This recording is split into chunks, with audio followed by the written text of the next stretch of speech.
we're back. Hello. Another slow grift here with Colin and Scott. Yes, we're back. We've been kicked off. Yeah, we got another strike on our account, and then they let us back on. So here we are. So hopefully this topic doesn't get us totally banned. So I'll just say, believe the media, believe the herd, believe the experts, become the consensus, and have a good night. Whatever the AI fact check that pops below this video, we agree with it. So 100%. Thank you for guiding us towards the light. Yeah, and righting our wrongs. Important because we are talking about a very sensitive subject today, and it is Satan. Well played, sir. Thank you. I was waiting for that opportunity. Yeah. And now it's time for church chat. Oh, well, that was not okay. That was interesting. You try. Church chat would be nice after this episode, I suppose. Oh, yeah, we might be able to unwind with that. Yeah. I went to church actually recently. Oh, how was that? It was good. It was in Florida. We were down in Florida visiting family, and some of our cousins go to. They're really into church, really into Jesus, really into God, and really into calling my son a white supremacist Nazi. Oh no! which was brought up again. We went out to dinner with them, and it's like I could just see him, like this is an uncle, just looking at my son, being like, "Oh my God," because he's Dutch, you know. So obviously, there's some feelings there when the Dutch were so quick to just lay down for the Nazis. And he's just like, I could see it in his face. He wanted to say something. That he said something, and he actually tried to get my son to stick up his arm in a Nazi salute at dinner. Oh boy! At a sushi restaurant. Yeah, that's appropriate. I mean, I think so, right? The Japanese, they would have been like, "Hey," but discount, best price. But yeah, he did apologize the next day. Lord, like first thing, and yeah, I thank God for that. That was nice, because hey, I want to be nice about that kind of stuff, man. But church was good. It was they're talking about revivals. And this is a church considered, I didn't think it was too crazy. It was like they played guitar, drums, keyboard. You know, they had a bunch of songs, about 5 singers up front, and then the preacher came on, gave a sermon, and then I think they led off with a couple more songs, maybe. So nothing like I've ever been to in my life. I'm used to like traditional mass type stuff, not Catholic, but you know, like hymnals. That's what I like. That's what I always loved about church.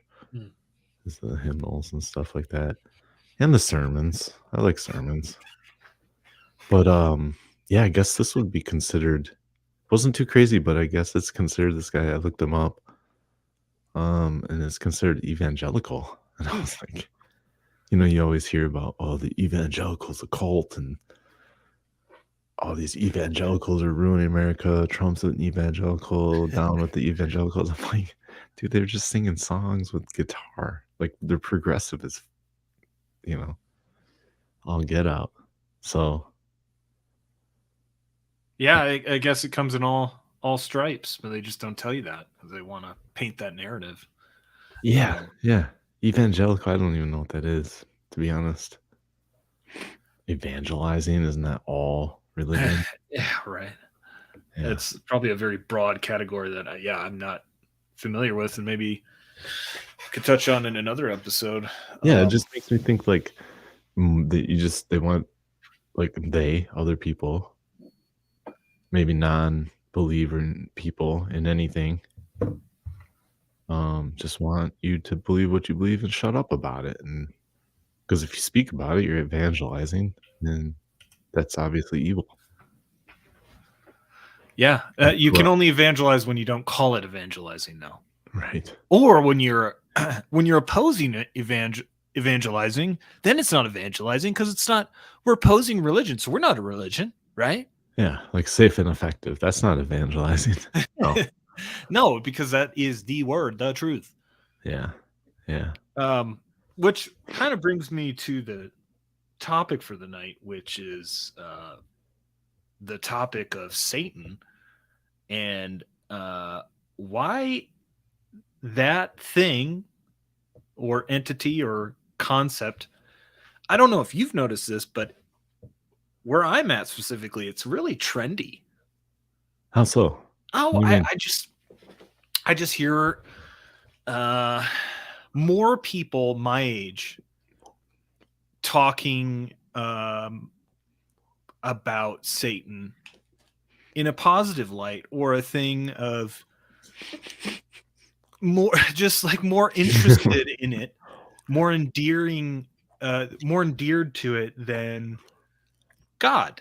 And What do you the mean? Like you're out at a bang bang and somebody's like, "Hey, can I tell you how Satan touched my life today?" Or like, what do you mean? They're no, talking about it.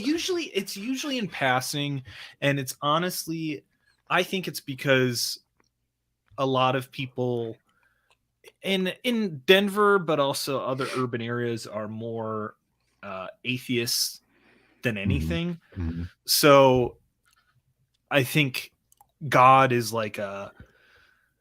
it's like a bad word to some people, just that idea. mhm, mhm. And I think our generation has become alienated from organized religion.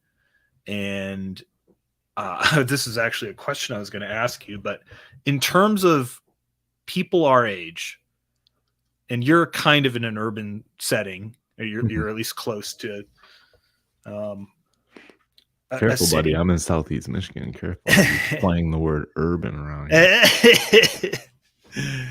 Well, I'm saying in terms of your location, not the people there. Right. But yeah, I think what I was going to ask you is what would you say the primary religion of um, millennials in cities is? Queer. Ooh, okay, yeah. LGBTQB. Yeah. Or anti-racism. Hmm. Yeah, nothing religious though. I Or mean, or scientism. It's not more. even.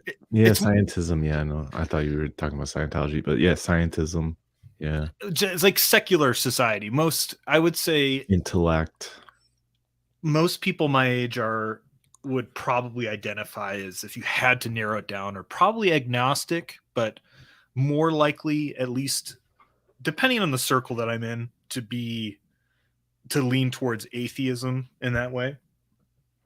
Yeah, yeah. That um, you're either onto something or you're hanging around with really young people, like 19 and 20-year-olds. Because feel like I noticed that more when I was that age. Mm, Because everybody always asks, what do you believe in? What this and that. It's like, it's pretty common, I think, like when you're young, don't mhm. you? Like, what do we believe in?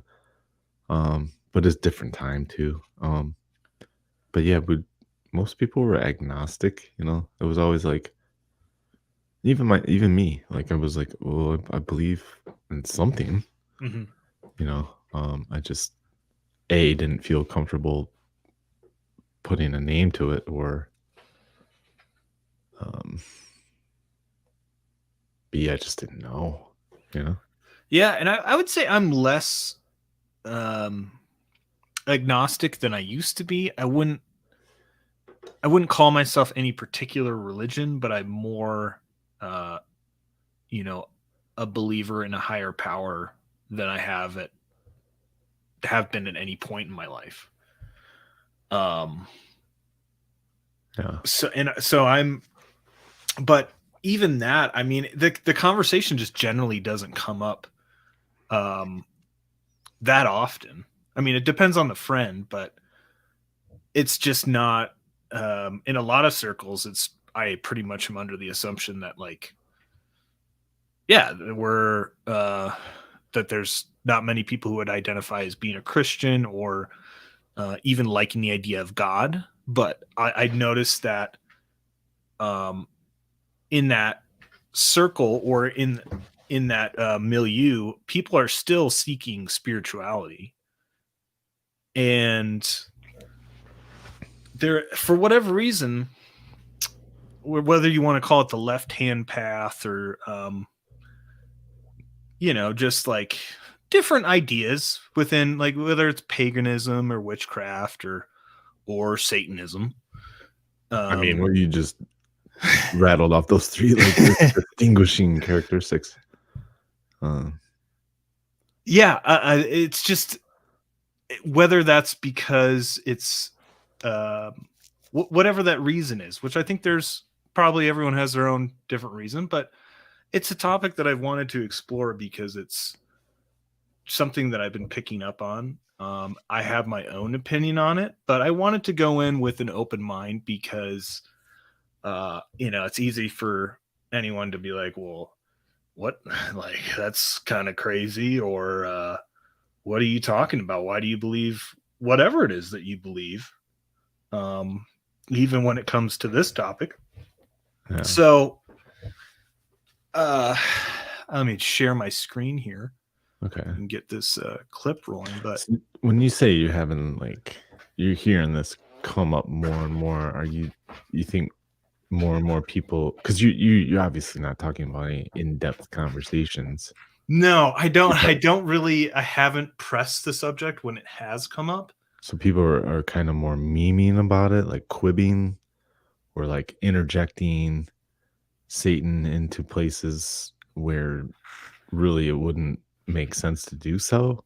Sometimes it comes up in that way. I think sometimes it's been just the topic is brought up and the response is like kind of positive towards that idea, or like whether it's Satanism or witchcraft, this is with, a few friends more often than not, but the general vibe that I've gotten, and especially being in the music scene, which I'm not as much anymore, but certain venues I'd go to, I didn't know that somebody was like practicing witchcraft for sure, but you get the vibe, you kind of pick up on the style and like, oh, that's not a shock.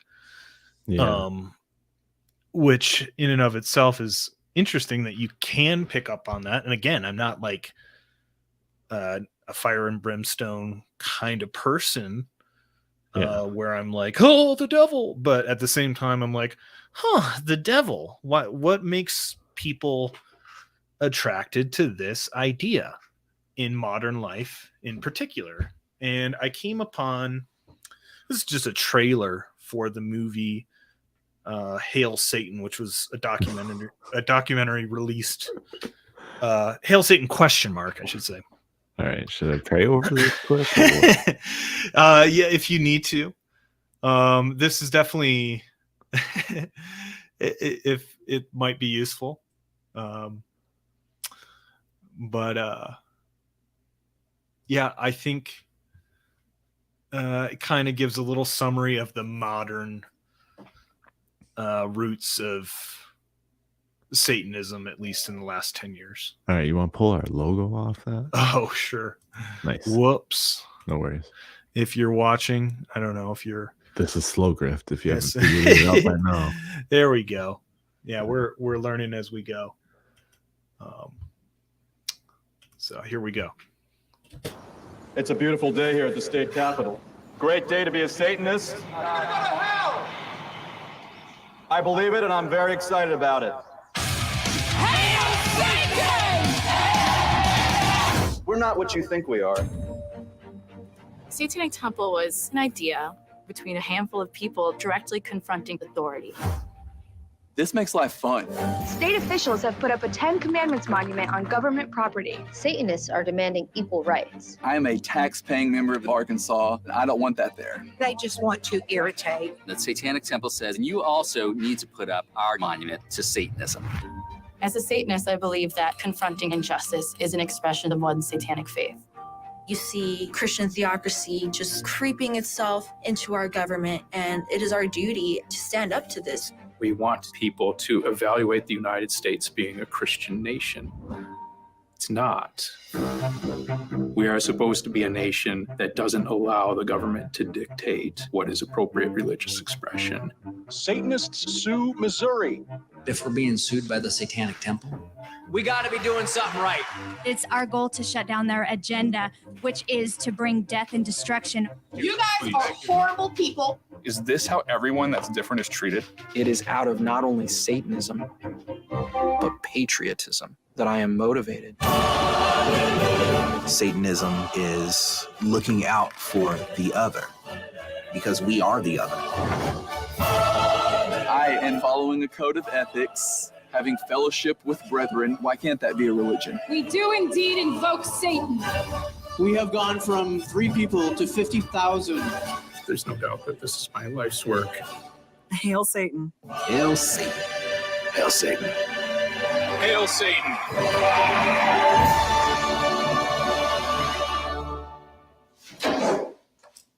Not bad. Wow. Wow. So, according to the Satanic Temple, they pretty much got started as a way to do political activism against religion encroaching on government, or at least that's what their reasoning is for doing these things. So they're almost they're pretending, or they're acting in a way to troll other people who are being religious. This is just the reasoning that I've come to understand where they're coming from.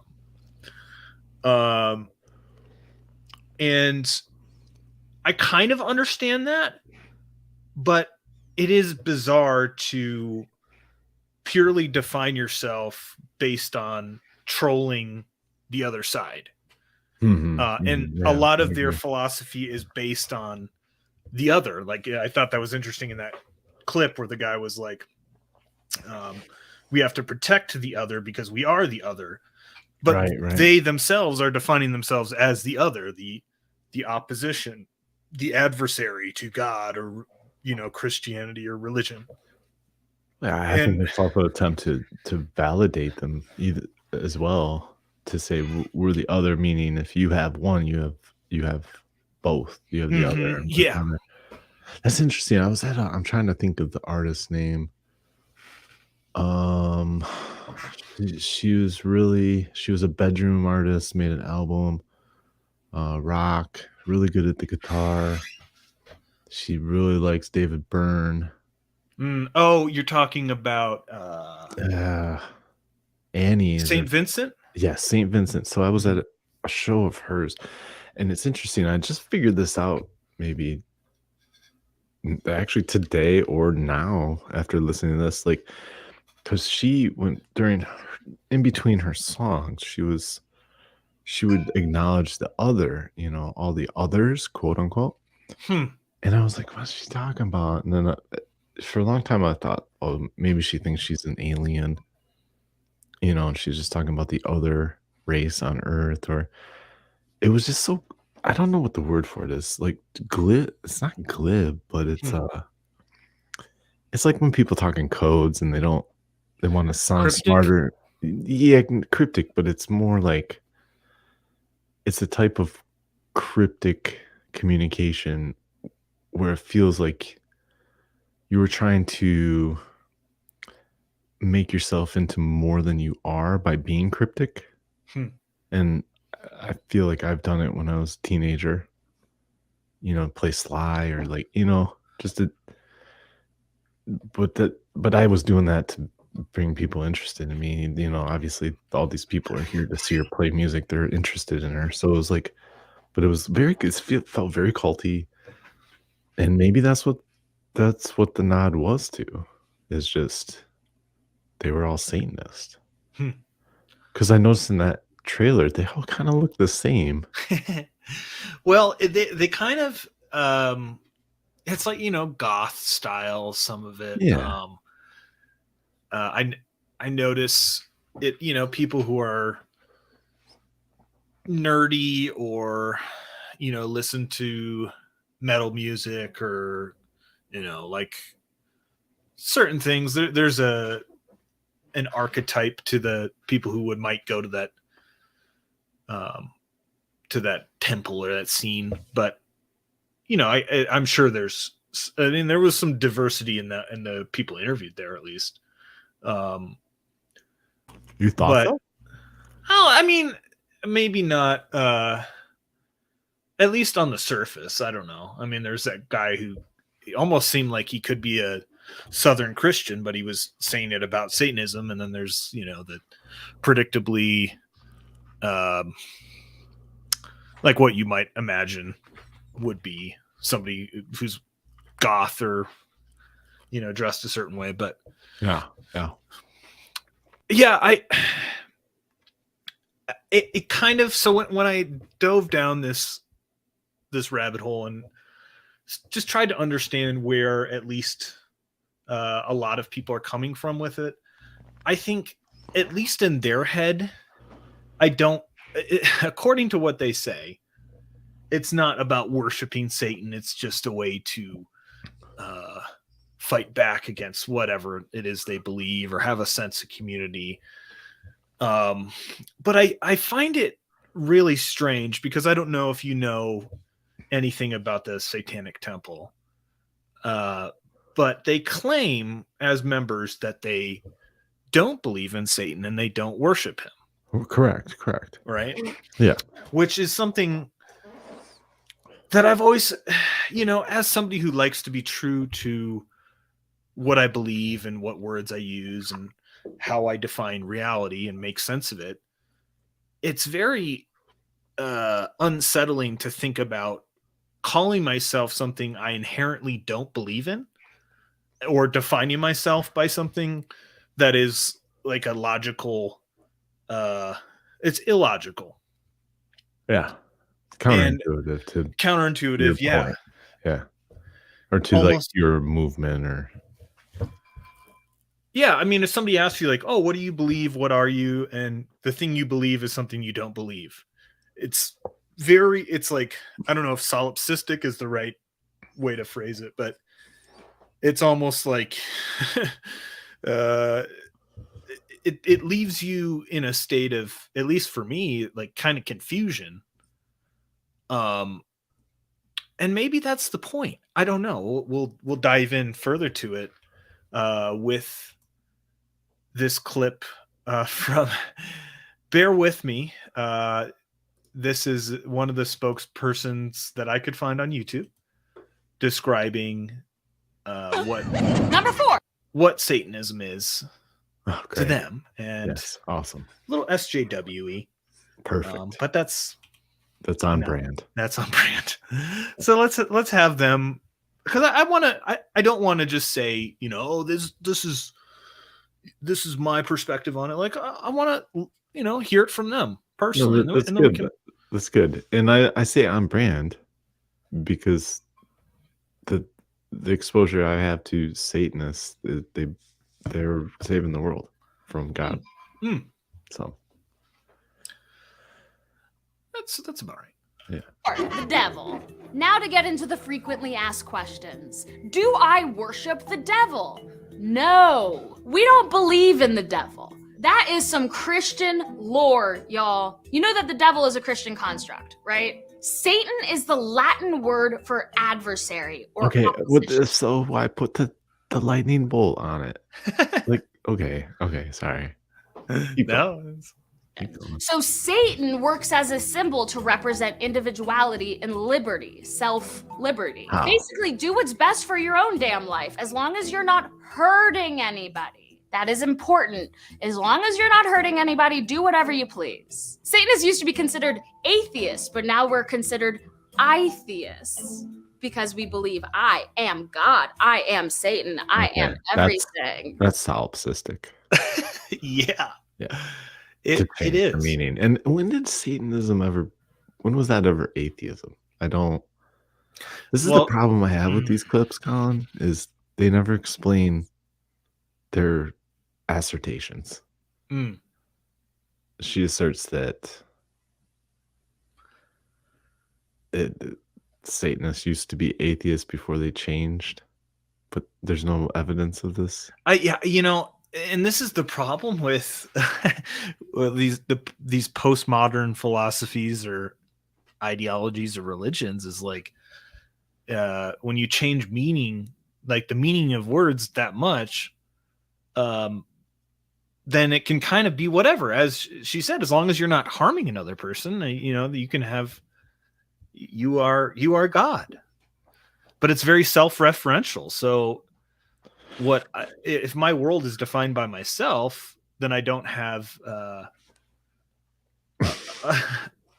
way to speak universal truth in a sense that someone else could maybe pick up on. And I don't know, at least that's kind of how I took it. But you know, there's a clip later I'm going to show breaking this down from a Christian perspective. But breaking this clip down, not this clip. Okay, cool. Yeah, cool. The whole philosophy. Yeah, because I'm like, first of all, like, okay, let me just put out my perspective so you have it while we go through this. Is the whole obfuscation and the whole we don't believe in Satan, although we call ourselves Satanists, which would assume you believe in Satan, but saying, oh no, we don't.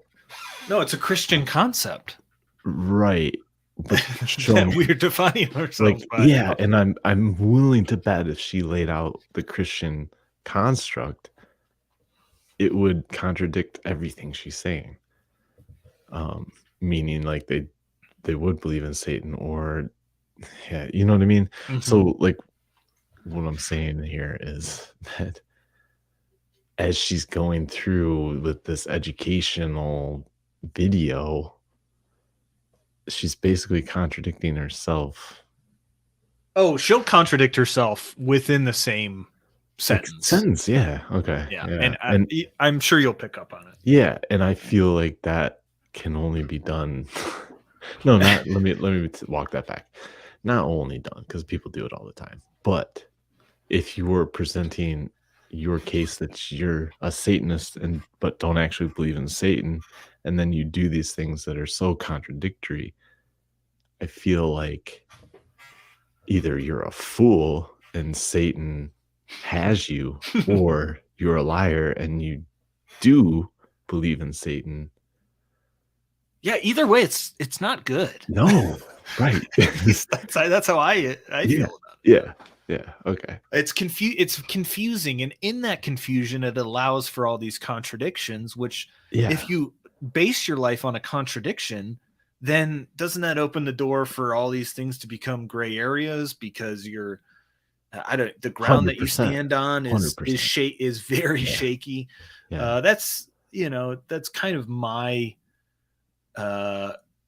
It would make more sense if you are just saying that you worship Satan. I wouldn't agree with it, but at least it'd be like, oh, okay, well, what's your argument there? Yeah, but it just sounds very sophomoric, like like trying to present an argument. In even the ones at top that get interviewed, like that guy with the funky eye that's like, he's trying to pose as the Antichrist by wearing a contact. Like, even I've heard him explain it, and it's this like intentional confusion where you talk in circles. It's like the Marilyn Manson type. Yes. You just yep. Let me just confuse you, and the confusion is the point. The confusion is my statement. The confusion is my evidence that, we're doing something good, which, because if I got you, it's just like that whole cryptic thing where of the others. It's like, if I can confuse you, it means I'm better than you. Mm-hmm. And in that line, what separates them from any sort of Bible thumping, evangelical? Well, because we believe something we don't believe in, it's like way more deep, man. Right. Yeah.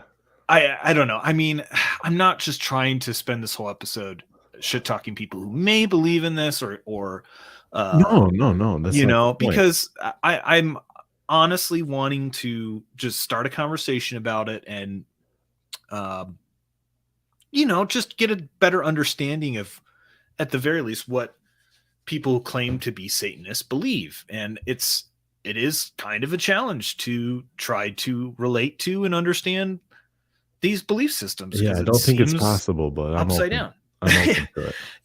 And that's, we're trying. That's intention matters, which is again why I have a problem with this type of philosophy. Because and if there's understanding to be understood, then let's overstand it. Mm-hmm. Yeah. Well, it gets worse, but let's let it continue. Yeah. Number 3, rituals and sacrifice. Another frequently asked question: do Satanists perform sacrifices? No. Yes. No. Maybe? No. Again, we do not believe. Right. No. Yes. No. Is that clear? Yeah, put her on the witness stand. See how she. Yeah. Okay. Higher power that is going to come down and fix our problems. There's no such thing as praying it away in Satanism. And since we don't pray to a higher power, there is nobody to sacrifice to. Any sacrifices you hear of are not at the hands of Satanists, even if they claim to be.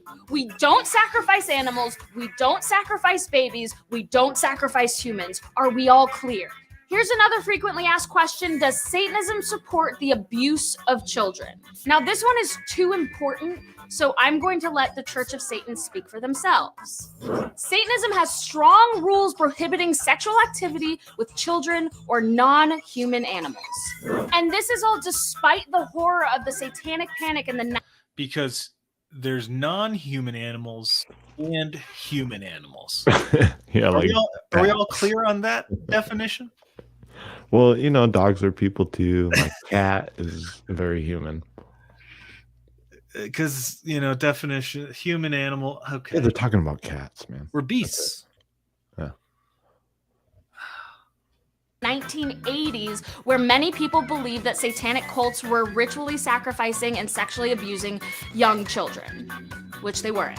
It was like a modern day witch hunt. I guess witch hunts were modern as well, in the scheme of things. Like they weren't dinosaurs. In Satanism, sexual activity is only advocated between 2 consenting adults.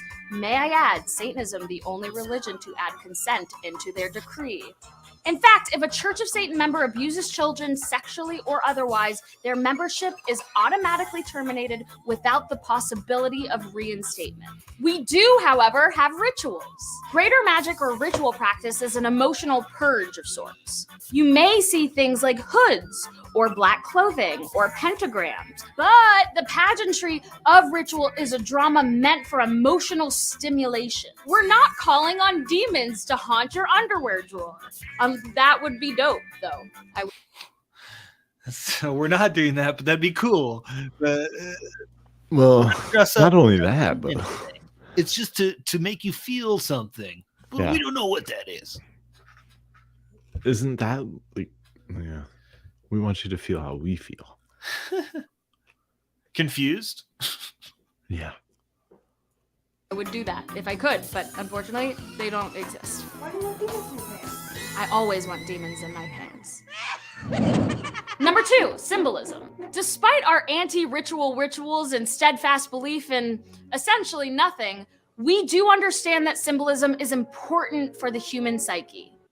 Does that make sense? Our anti-ritual rituals. It's like the anti-racist, anti-whatever. Right, and she said that they don't believe in anything. but yet she has all these like very drawn out explanations of belief. And she's very concerned about making sure that you know what she doesn't believe. Uh-huh. It's odd. This is odd. Do you think she wrote this herself? She probably had some help from people at BuzzFeed. I don't know who snarled is this account that I found, but snarled. I think it's a BuzzFeed thing. Nice.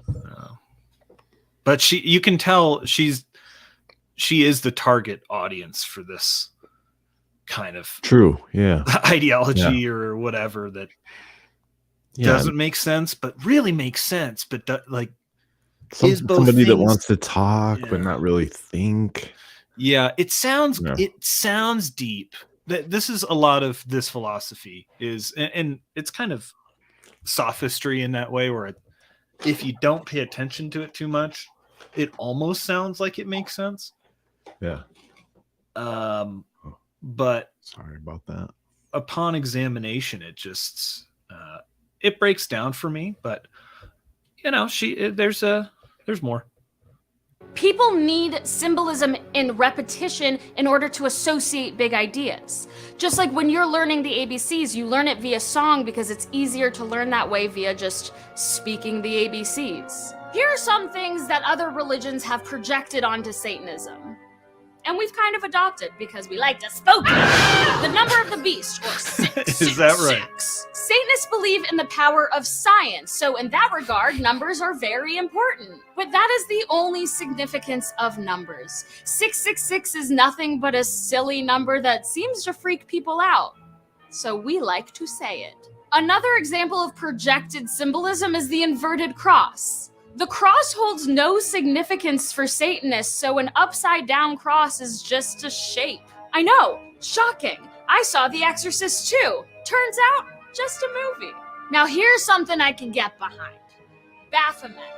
Baphomet, who some confuse with the goat of Mendes, represents what Satanism means to me. Baphomet is the duality of man, good and evil. We are all both things, and to ignore one side of yourself makes you an Did you see that? Go back to her little graphic of duality. Satanism means to me. Baphomet is the duality of man, good and What did she circle? Evil. And she crossed out. Yeah, so she's choosing a side of duality here. Yeah, it's not just an awareness, it's a defining We're of not celebrating the whole duality. We are the other, we are the evil, but it's all we're good. Yeah, it's hard to follow. Oh no, it's easy to follow. It's just hard to believe that this is real. I guess it's hard to follow in the sense of how is anyone making sense of it? I don't know. Other than that, I don't like being lied to either, and I know she's lying to me. On top of stuff like this slide, who obviously probably wasn't her decision, but somebody put it in there. Yeah, they're confused too. Yeah. and evil. We are all both things, and to ignore one side of yourself makes you an incomplete person. And you'll never be happy, I promise. Just get you a religion who can do both. Number 1, the 9 satanic statements. Haha, card-carrying member. This is a card that reminds me of the 9 satanic statements that I will share with you. These are the pillars of Satanism. This is everything we believe in a nutshell. One should strive to act with compassion and empathy for all creatures in accordance with reason. In accordance with reason is important because that means if somebody's trying to harm you, protect yourself. Or if somebody's a dick, protect yourself. The struggle for justice is ongoing and necessary pursuit that should prevail over laws and institutions. We believe in science, justice, and empathy. And if something is threatening those 3 things, you have every right to protect yourself and protect those around you. And that is very pertinent to 2017. Protect yourselves, people. Fight against the institutions that be. One's body is inviolable, subject to one's own will alone. That means you are your own guardian. You are your own keeper. I am God. I am Satan. I am the walrus. Cuckoo cachoo, you demons. The freedom of others should be respected, including the freedom to offend. To willfully and unjustly encroach upon that freedom of another is to forego your own. Everybody has the right to believe their own thoughts and believe their own will, even if that opposes your own. Belief should conform to our best scientific understanding of the world. We should take care never to distort scientific fact to fit our beliefs. You hear that, global warming? You hear that? People are How convenient. Is she against global warming? Oh no, I'm sure she's in favor of it, but it is very it's coming from the, I guess that's how they see the people who are climate denialists or whatever. But you hear that global warming, it almost sounds like it was a shot at scientists that alter. You know, data for somebody who worships the self, I don't think she has a lot of self-awareness. Somebody's got it in that production studio. Somebody's pushing some button. If we make a mistake, we should do our best to rectify it and resolve any harm that may have been caused. If you make a mistake, you can't pray away that mistake. You have to own up to the mistake and deal with the consequences. Just say you're sorry. We all went to kindergarten. Say you're sorry and be sorry. That's the thing. Thank you, Annie. Keep that in. I like that. No, I like it. Collaboration. That's what Satanism is! Every tenet is a guiding principle designed to inspire nobility in action and in thought. The spirit of compassion, wisdom, and justice should always prevail over the written or spoken word. Meaning, you're a human. You live on this world. You live with other humans. Listen to each other, love each other, and understand that just because something is written or just because somebody has told you something once does not necessarily make that thing true. That is what Satanism means to me. By no means is this a decree from the Church of Satan itself. I'm only me and I can only speak for me. But I love it and I'm passionate about it. So if you have any questions, please comment below. Anything I I'm didn't confused again. What are all those tenants just from her? She certainly made it sound that way. Yeah.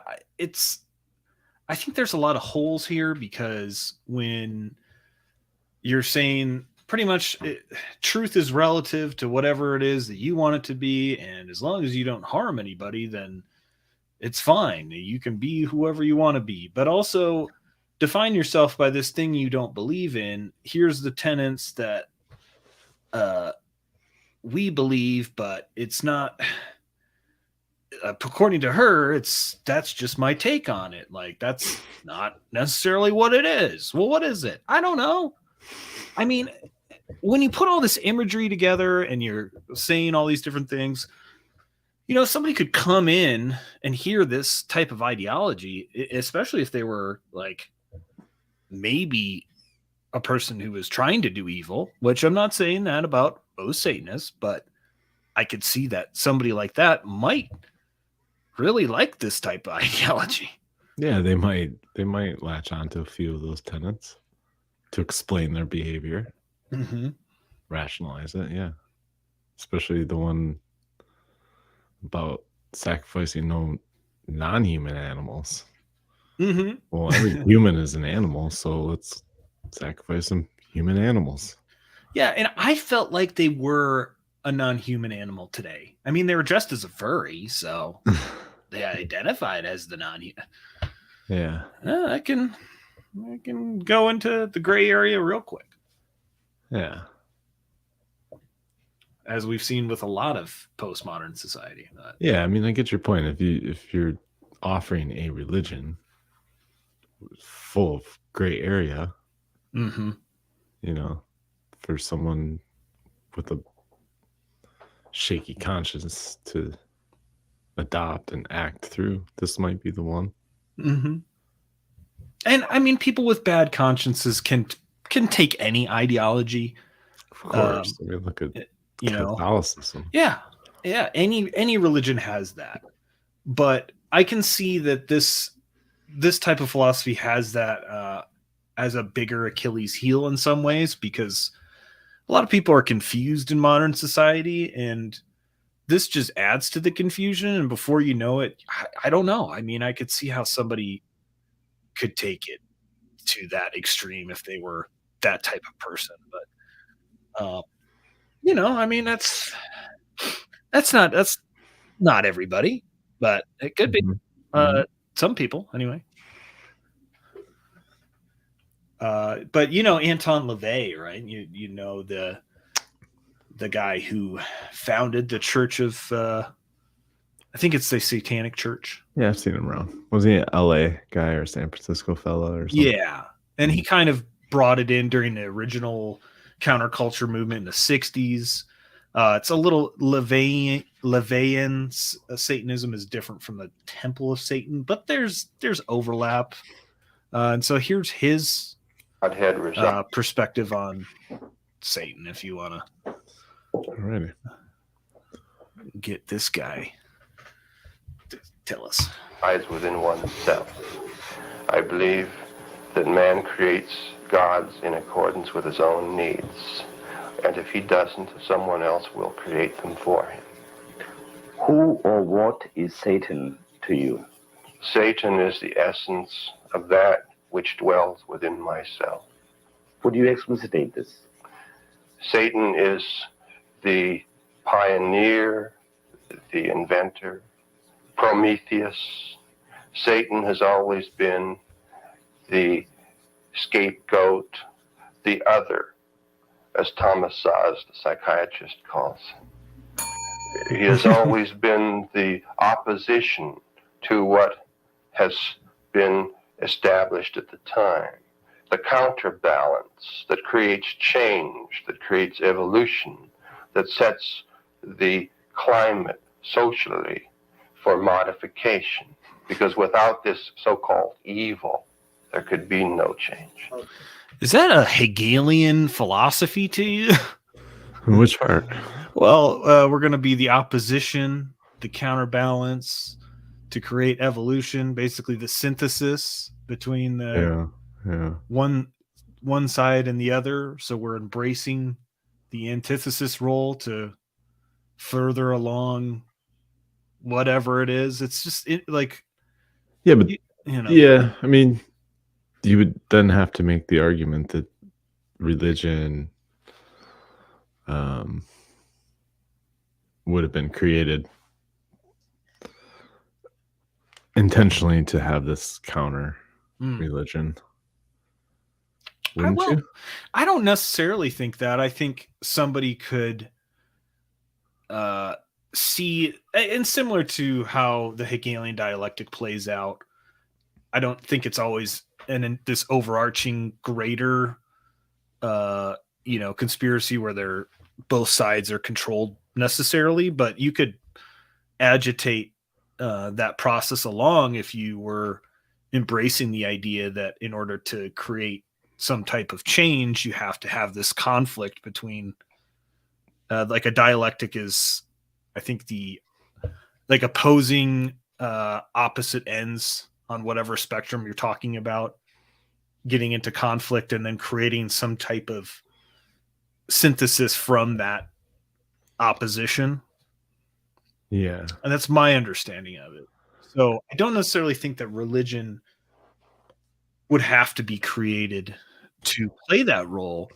But if you're aware of that pattern, you could potentially manipulate it to your end. Now, whether Anton LaVey is, I think he's probably aware of that on some level. I mean, that's, kind of how a lot of movements play, receive their power, I guess, is by acknowledging the thing that they're opposing and embracing that opposition, and in this case defining themselves by being the opposition. Yeah. Yeah, he's definitely more intentional and thoughtful with his words than that other fellow. Oh, you're saying that the Satanic Temple guy? No, the one that we just watched. Oh, that fella. That, yeah, sure. Yeah, because who knows? That could be their truth. Exactly. It's my truth. Yeah, but I do think he is acknowledging that by embracing that there's something being created there.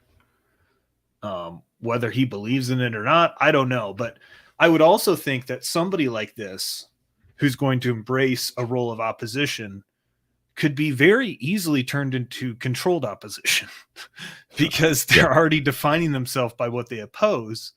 Yeah. And in that way, you can steer somebody towards their opposite a lot simpler, I would think, or a lot easier. Yeah, I would consider whoever this man serves more dangerous than your average millennial Satanist because it's cool. Right.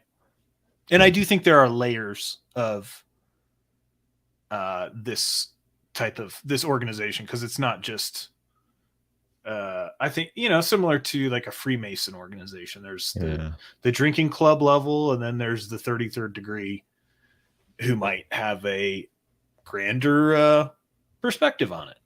Yeah, and more action, more actionable on a deeper level.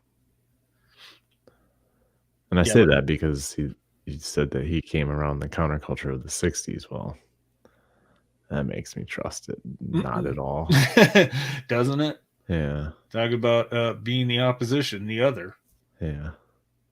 That's very convenient. I will play this out. Mr. Lavey, many of your critics and opponents of Satanism say that you are a businessman and a humbug and you're doing all this just to make your money. You are a show businessman. Is that right? Well, I believe it's a Barnum and Bailey world. It's as phony as it can be, as the popular song stated. And if I am a humbug and I am a phony, then everyone else is a phony too. And I feel that you have to be a certain bit of a showman in the world in order to get ahead, in order to attain your goals. You have to get people's attention. And in order to deny this aspect of recognition that each of us has, every animal, every living creature wishes recognition in some form or another. This is the whole concept of the mating process, is to be recognized. I think to deny this I thought it was procreation. Honest and worse. Oh, okay. In other words, you agree that you misuse people for your own purposes? Huh. Does he answer that question? No, it cuts out in this clip. Right now. Okay. It's not important, but yeah, that's it's nice how he twisted that. It perverts the truth. Yeah. Well, yeah. I mean, the reason that people he didn't even answer his question about, just being a businessman and a showman. He just said that he defined the world as phony and a circus, or Barnum and Bailey. Yeah. Yeah, it's that was a real nice obfuscation. Oh yeah. There's a lot of exit strategies that can be initiated with this type of thinking. It kind of reminds me of Manson a little bit, to be honest.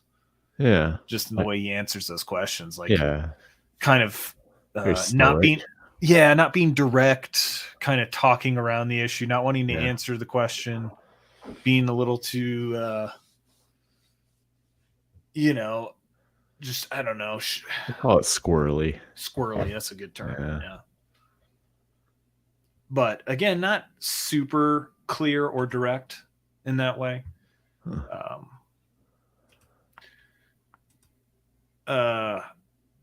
And in terms of how that makes sense, the dialectic, this is kind of James Lindsay, he's not talking about Satanism. I actually think he himself is an atheist. He's more talking about the dialectical inversion when it comes to politics and how that has played out within certain ideologies. But I think it also applies in some sense to the philosophy of Satanism, because it's defining one thing by the other thing, and then kind of manipulating that relationship to create this organization. And I see this pattern playing out when it comes to a lot of reactionary politics and how that's manipulated. But I found this clip was pretty interesting, and you might find, it has. So in the dialectical inversion, it has a relation to what we're talking about. The technique, this is what you run into all the time. You're going to run into it again and again and again and again. The bare essence of it is very simple. It is this thing that we want to do, which is usually some kind of tyranny or control or abuse or manipulation. This thing that we want to do is always happening, no matter what. You don't even know that it's happening, but we know that it's happening. We're conscious of it where you're not. So now they've got superiority. The thing you're doing wasn't different, but now they're conscious of it. You're not. And this applies to religion. We're aware of it, and kind of what he said about it's all fake, it's all if that's fake, then I'm fake, or if I'm fake, I'm within the opposite. Yeah. Look at all the things that are bad that are happening when you do it, because you're not even conscious of what you're doing. We, however, are more responsible because we are conscious that we're doing it, and we're conscious of the problems you create when you do it. Therefore, we deserve the power. You see how simple that is? So now all of a sudden, they could be, say, a science. This thing that you're doing, you call it science, but really it's just politics by another means. When you understand that we're both doing politics by different means, you can understand all the political implications of the science you're doing. You don't even know you're doing politics. You think you're doing science. And now there's all these political implications. You're not even aware you're doing politics. You're not even aware of the harms you're causing. Look how racist it is, sexist it is. Look how it upholds a bourgeois worldview. Look how it empowers people who look like you or act like you or think like you, etc. And we're aware of all these harms. Look at all the harms that it causes. Racial minorities aren't taken seriously. They're excluded epistemically, blah, blah, blah, right? This is the idea. There's all these harms. So we're going to consciously order this program, which is more responsible than doing it without even realizing it, you poor ignorant people. We're going to do politics by other means, scientific politics by other means that we're conscious of, and particularly designed to exactly negate the harms that we're calling you out for. Thus, we deserve power over the science. And that's how you end up with a science like feminist glaciology, where the science of studying glaciers has to import feminist theory in order to do it. What? Is that a thing? I guess so. I haven't looked that part of that up, but yeah, it's almost that it's that self-referential again hierarchy that's almost created by saying like, my religion's kind of a reaction to your religion, but I don't even believe my religion. It's just, but as a result of that, there's a sense of like, I don't know, smugness that's created because you, what I believe is just to oppose what you believe, but I don't believe what I believe. But as a result of being on that meta level, I'm smarter than you. I'm more sophisticated or science. Yeah, superior. Yeah, there's a certain sense of superiority there. And, again, I think you could say that sometimes when it comes to the Christian religion, and it depends on the church or the pastor, or the person. Right. But it is, again, to have your faith be defined by what you oppose, and then what you also call yourself, you don't really claim to believe in. It's more a metaphor, but one that doesn't even make a lot of sense. It kind of defeats itself. It just opens up a lot of, I don't know, just inverted reality. Yeah, it's like being a chef or like a baker, like an anti-cookie baker. And so instead of like baking healthy food, you just decide to make the most toxic cookies. You put oil in there, like motor oil instead of butter, you know, put grains of sand in there instead of sugar. You know, you just make the nastiest cookie alive because you are against cookies. Hmm. Does that make sense? And then you try to get other people to eat them and believe that they're cookies. Yeah, I'm sorry too. I'm not smoking any weed. I got distracted because I found out that our stream got kicked off of Get outta YouTube here, dude. for copyright infringement. We must have really hit the censors with this topic. Come on, man. Yeah. But sorry, It's all good. I lost my train of thought there. In relationship to your baker metaphor, like, do you need me to go back over it? I'm sorry. No worries. I'll do it. Really, It's yeah. just, I'll boil it down real quick. It's just like the analogy was being an you're a baker. So you bake things. You're against cookies. So instead of making healthy food, you put in, laundry detergent or oil, motor oil, I said, instead of butter, sand instead of sugar. You're hell bent on making the worst cookie possible. The cookie that doesn't make any sense because it wouldn't be a cookie. And then offering that up as a cookie. Yeah. And saying, well, all cookies suck. So this cookie is a perfectly fine cookie. It's a perversion of the idea of what you're making, but that's the point. But it's still a form, like an intellectual form of like it's a virus or I would say a poison almost. Because you're still holding up through your dialectic, you're still holding up your perversion as valid. Mm-hmm. And instead it's just laughable. Like what can be offered? Like these people are laughable to me. Like I can't take them seriously. Yeah. But I mean, it's hard to. It's because they won't allow me to, and they're like, "Well, if he's a dick, protect yourself." Wink, wink. Condom. Right? Like, stuff like that. Like I can't take that seriously. I mean, I may not agree with all religions, but when I listen to people who are passionate about those religions or truly believe in those religions, they're interesting to listen to because I take them seriously. Mm-hmm. Yeah, there's and I appreciate a level of trolling, but to define your life philosophy by something that is basically trolling in potentially the most innocent form of it, it's still you're left kind of with a shallow philosophy that is open to a lot of interpretation, and then also because it's so nihilistic that it doesn't have any grounding, and so it's a mishmash of things. And even the most well-spoken, which I don't think our last presenter necessarily was,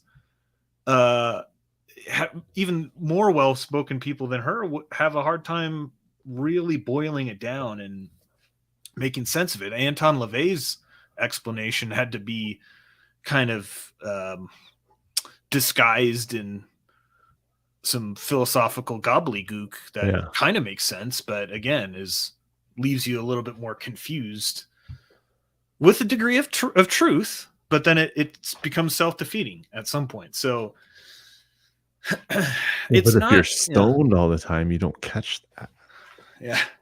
Yeah.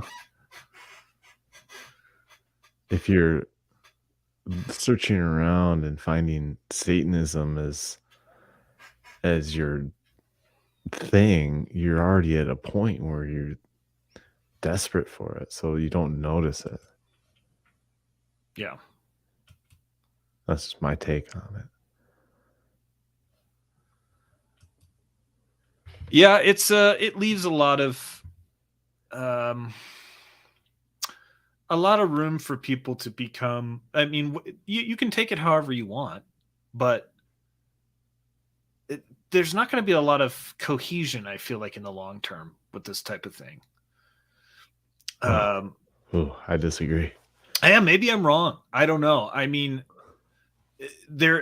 cohesion and confusion, I mean, those seem to be opposites, but I guess in our modern life, if everyone is confused, then you will trust the confused expert because it feels natural. Yes, as some people want to feel superior is what they want. So this offers something that's a little lighthearted, where you don't have to think too much. You don't actually have to do the things that might actually make you superior if you were to compare yourself to another person like that, or take that, philosophy. Like, I don't think anybody's superior to anybody, so I don't go out looking for ways to make myself superior to others. But that's me. There's other people out there that the downtrodden, the others. The others. Yeah, that's what they are. The lost, listless, downtrodden, spiritually degraded, depleted. Yeah, and there's an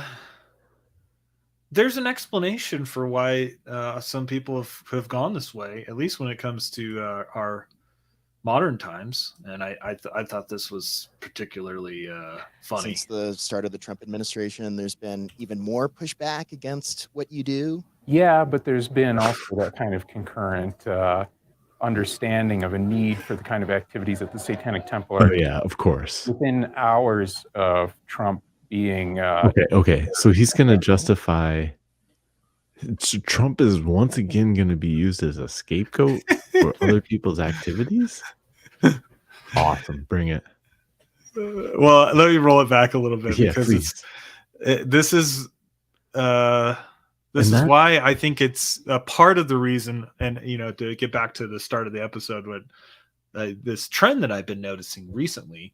There you go. Yeah, that would make sense. And she has some very Melinda Gates vibes going on here. So. Yeah, she's that's true. I didn't see that, but just her nod and smile she's the filmmaker. She's supposed to be non-biased, but she clearly is not. But. Oh yeah, run it. Also that kind of concurrent understanding of a need for the kind of activities that the Satanic Temple are doing within hours of Trump being declared president. Our membership numbers really spiked, and if we look at the metrics for our website and other kind of web activity, there's like a straight line upward on election night. What is that? You mean is this 2020? Yeah, I think this was 2017. He's saying. Yeah, but so it's not Trump derangement syndrome; it's Trump derangement Satanism, apparently. Oh my god, dude! So he literally wants me to believe that people were so distraught when Trump won. They're just like, I'm gonna. Hey, what's that website? churchofsatan.com. I gotta go see it. Right. Well, maybe what are they were gonna tell me. I don't know. Maybe it might have been people who had heard about, like, oh, we're fighting back against religious extremism. Yeah, and we're endearing, like we're empathetic to it. Yeah, the only reason Trump won was the evangelicals. And and the only reason the Satanic Temple has become more relevant is Trump. Oh my goodness. Well, she kind of explains it a little bit because people realize that this was, if they viewed it as a joke before, it wasn't a joke anymore, and that the rise of democracy was very real. A lot of people don't understand just how big of a part the evangelical rights vote played in the election of Donald Trump. And we leave this out of the film because, frankly, we didn't want to look at his face. But, it's sort of in the world around us, right? Like, as much as your face Donald is Trump better? himself How's your face better? Sorry.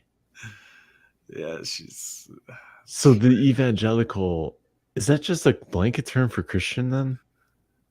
It's they've heard it somewhere, and it's funny because she says, "I don't think a lot of people realize the right." No, the media has been talking about this incessantly, Right. but without really explaining any. Yeah, to your point, it's a good question.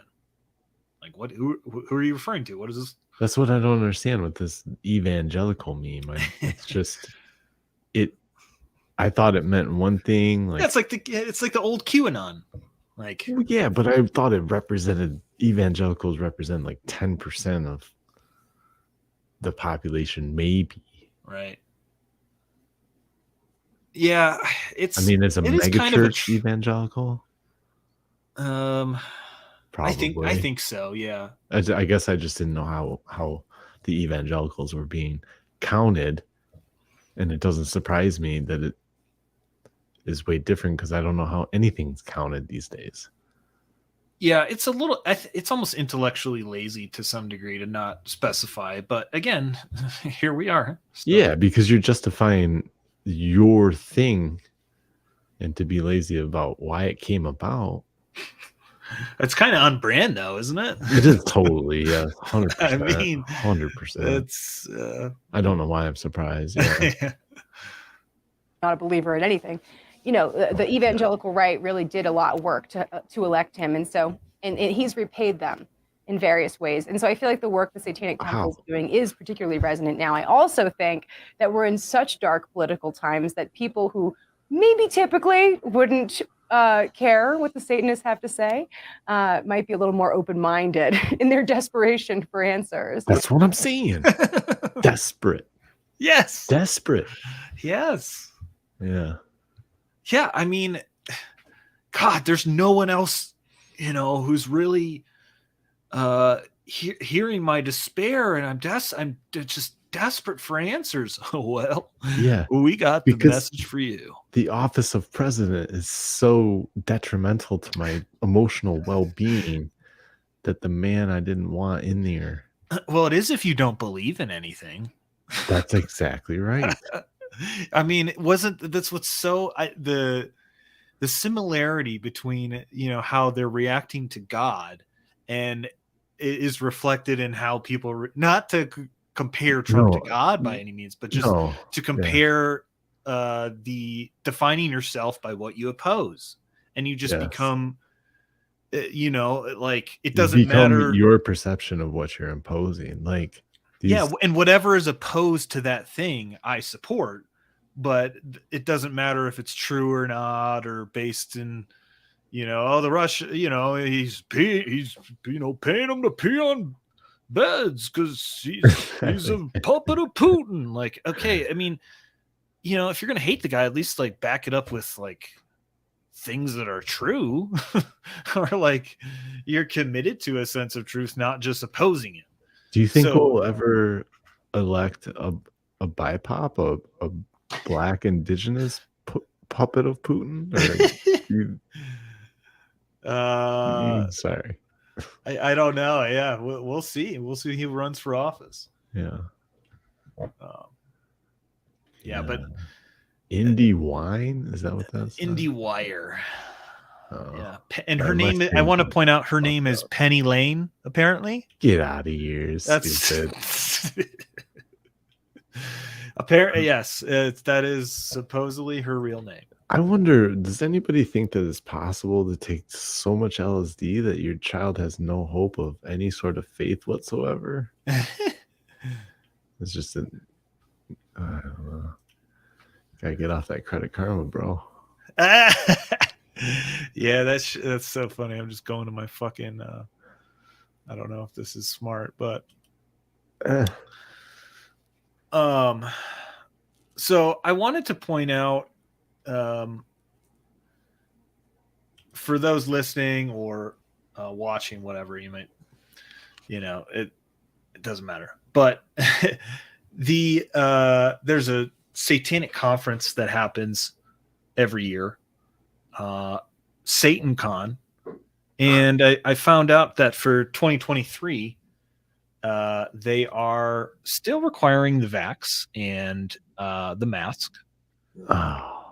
And so I, as somebody who's not a Satanist, but empathetic towards the Satanists who didn't follow this version of the science, because, there's maybe a few, I don't know. Anyway, I wrote them and I pointed out how their vaccine requirement is bullshit. And I said, hello, I'm writing because your requirement for vaccination violates my self-identity, my personal decision regarding my health. And I find this discriminatory, exclusionary. It certainly does not make me feel welcome to be who I am and alienates me from this community. And since we now know the vaccine does not prevent transmission, I'd like an explanation of why this policy is in effect and how it doesn't contradict with official satanic philosophy regarding one's self-rule and ownership. Whoa. Because, I've been studying their shit. And so they wrote back. They said, hello, Adrian. The Satanic Temple believes in science. The science on vaccines, including the COVID-19 vaccine, demonstrates they are safe. And they, I wasn't even talking about that, but okay. And they do, in fact, reduce the spread of disease. Do they? That's a lie. This is January 12th, 2023, over a year after we've, even the mainstream has said this. I know. As well as, and this continues, as well as reduce the severity of illness and prevent hospitalization. In addition, proper masking has been proven to reduce viral load exposure, and we now have significant flu and RSV infections to worry about this year also. Oh, just for being a Satan worshiper, she is certainly scared of the afterlife. I don't know. No solution is perfect, but not even trying will always be worse, statistically speaking. Is that true? Is that logical? Show the statistics. No, that's her truth, and it doesn't harm you unless I force you to fucking inject something. Oh, dude, and speaking of being intellectually lazy, yeah, she's still on the first talking point, like I know. 1.0. It's what are you going to say? It's 95% effective too, right? Yeah. As with any of our tenets, there's a balancing act. They do not exist alone in a vacuum, and one should always be informed by the others. While tenet 3, one's body is inviolable, subject to one's own will alone, does advocate for bodily autonomy, that has to be balanced against tenet 1. One should strive to act with compassion and empathy toward all creatures in accordance with reason. And most importantly, in this case, tenet 5, beliefs should conform to one's best scientific understanding of the world. One should take care never to distort scientific facts to fit one's beliefs, as in it reduces the spread. She's quoting scripture on you. Yeah. In summary, we believe the benefits of masking and vaccination are significant enough to maintain this policy for at least the 2023 event. And I wrote back, and she didn't respond. But surprise, surprise. But again, that level of one should never take care. One should take care never to distort scientific facts. I mean, how much more obvious of a distortion do you want to say than that? Right. Get with the program, lady. Yeah. You're not even close to what is the science these days, or actual engaged human dialogue. Yeah, with you. not even. Right. Like you weren't distorting any scientific facts. No, I wasn't trying to. No, you had different reasons, and you weren't even like. I'm surprised she responded. Yeah, it's. It was nice to get a response, but made for good content anyway. But man, it's that's fine. Really didn't help their case. And after seeing that, I definitely don't want to attend this year. I was on the fence, but maybe next year, man. Yeah, give it another year. Yeah. Maybe an effective vaccine out there. But that worship of science is definitely, and this is something I've noticed, even in people who are not Satanists, which apparently, like, since they don't worship Satan, maybe people who aren't Satanists can be Satanists, and it becomes this big trap. Well, they're all good leads for the Satanisms. Yeah, they get it's just kind of get you stuck down this kind of confusing trail of breadcrumbs they're leaving. But they believe in science. I believe in science, and that idea that it's been thrown around a lot since COVID. I trust the science. My faith is in the science.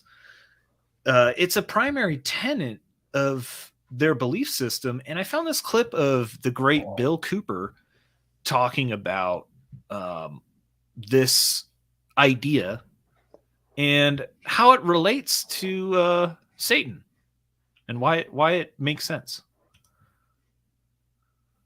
I have to skip forward on this a little bit, but which, by the way, we should start streaming on Rumble if we're going to, because we are not streaming on anywhere right now. It's fine. We'll still post this. Yeah. Do you think we'll get taken down? I mean, we got one strike left, and we're out of there. No, we can't do that. Oh, get fully kicked off of YouTube? Yeah. Yeah, I mean, we got to try not to. But Yeah, I mean, I don't know what different account. Yeah, we can't be. Eventually. Yeah, we got to do non-controversial stuff. Apparently. Well, no, I'll tell you the reason after. Okay. Right. One of the greatest misconceptions that anyone can have is that man is God. Man is not God.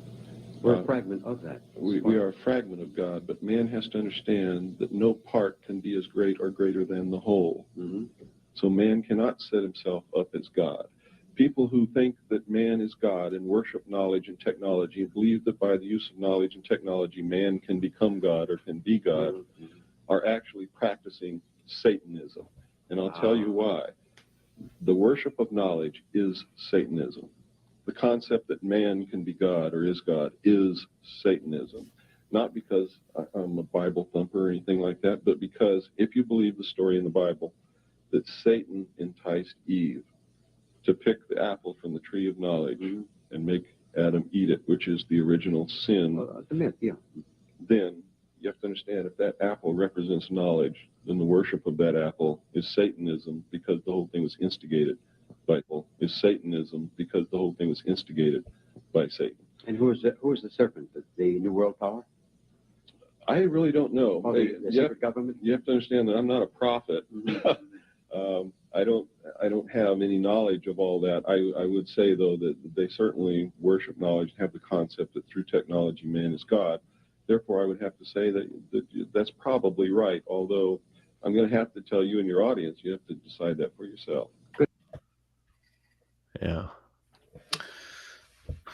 Yeah, worshiping knowledge without, in and of itself, being your religion, it makes sense why a lot of people who, trust the science or believe the science are drawn to also the science. We believe in science here at this religion. Yeah, I mean, it's a sort of man worship as well, or human worship, because in order to get that science that you trust so much, you have to be scientific. That's a person. They have to design they're like the high priest. The scientists are better than you are. Not you, but as a scientism person. Oh, I trust the science because it's too smart for me, and they know better than I do. What do I know?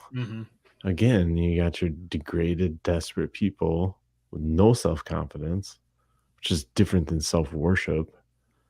Be confident in what you're able to do as a creation of God.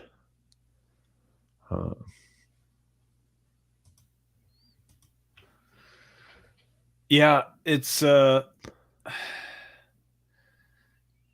don't know. It is very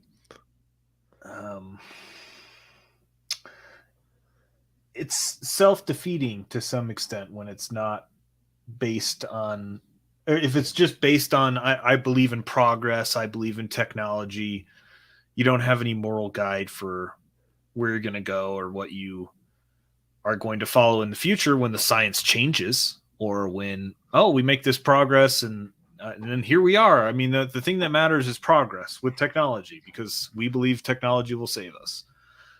But that in and of itself allows for the back door of some really bad belief systems and ideologies, you know? Yeah, especially if you're putting your faith in into something that's not even a real, like, science isn't in itself isn't real. It's a process. It's a way to conduct data gathering. It's not even knowledge. Mm-hmm. Yeah, You know? it's the process of getting knowledge. So yeah, how do you worship a process as a thing, or as a? But it's not the only process to gain knowledge. Mhm. You can gain knowledge through philosophy. They call those soft sciences. Why are they soft? Because they're not hard. What's a hard science? Facts, data, things that can't be disputed. Okay. Are you going to tell me you're going to worship what then? Data? You know? Yeah, you can't. It's hard to wear. What are you going to wear? Just What are you numbers, gonna binary around your neck, and Right, even worshiping numbers, okay. You worship math and a numbered numerical order of the universe. But you're just gonna worship numbers? Mhm. Or somebody that can do math a little bit better than you? And make you feel stupid, therefore they're superior to you? It don't make sense. But again, like you're saying, I believe earlier, is it's not even about Satanism. Some of the atheists, like, I don't know, a certain Spotify podcast all day, all night. Even him, like, I think he's a great guy, but man, when he talks about, he's just blown away. It's like too much DMT, and you're just lost in that realm of, like, the Science Channel, or like those physics episodes of the History Channel or something, where you're just obsessed and lost in that world of how the universe was created, not by God or by God, but like the process of how. So let's just say God created the Big Bang. Well, we're worshiping the thing that he made. It's like those sad scenes in movies where your grandfather carves you a wooden owl, and you sit there your whole life obsessing over that wooden owl. And you're not really, it's not your grandfather. You know what I mean? It just seems so weird to me. It's It's a form of materialism that I'm just not comfortable, because I'll throw anything away. I don't really care. Although I do keep things around. yeah, it's kind of a form of idolatry and materialism, and if you don't have a grounding in why that may be bad, or maybe not necessarily bad, but like, I don't know, a dead end. Materialism is a dead end if that's your entire belief system. Yeah. In a lot of ways, some people wouldn't see it that way, but I mean, I never really thought about this, but I don't know if this is biblical or not. But like, where it's like, man shall inherit the earth and use the earth to his purposes, or something, paraphrasing. And then I see, like, you make the case like, oh, like, man is just raping the earth or whatever. But those are just materials. Typically, especially with like forestry, those things can be regrown. And that kind of materialism is useful. Those materials are useful to build or create something. Right. But just worshiping that for the sake of it without use, because that's part of the things that when I keep material items around the house and I hold on to them, the question always comes, can I use this in the future? Mm. Like glass bottles. I have this idea that I have probably 100 glass bottles, all the kombucha I've drank up in my life. But I'm like, in the future, if the shit hits the fan, glass bottles are going to be worth a lot of money to barter because they're useful. Yeah. You know, they can store liquids, they can store many things. So, and they're easy to carry around. But I don't know, I digress on that. Yeah, it is. It is. A lot of this is nihilism, essentially, and a lack of meaning, and a lack of having I don't know, any guideposts that you could share with somebody that would, like a map. You're trying to provide a map for reality or existence when it comes to a belief system or a religion, and it might be through metaphor or the teachings of your chosen mystic or whoever it is.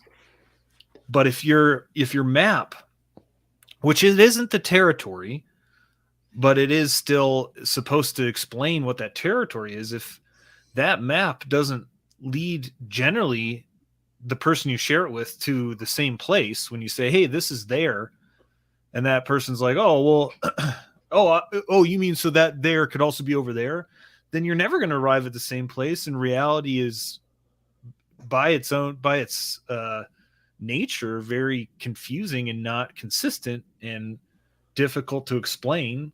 And that type of philosophy, it's just I mean, it is inversion. It's like up is down, black is white.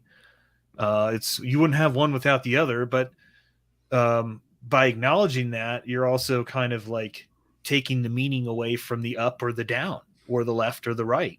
And it's hard to, in my sense of my exposure to this, it's hard to get any sort of coherent direction. At least as somebody who's trying to take this philosophy for something that it isn't supposed to confuse people, like let's at least I don't think a lot of people get into an organization because they're trying to be confused, Right. Or confuse others. Yeah. Yeah. I mean, that's not the case for everybody, but I would think that that's generally like, man, you gotta come to, like, my organization is going to confuse the shit out of you. Like, you're going to totally not know anything afterward. Like, is that really the sales pitch for anything? No. But yeah, that's just my sense of it.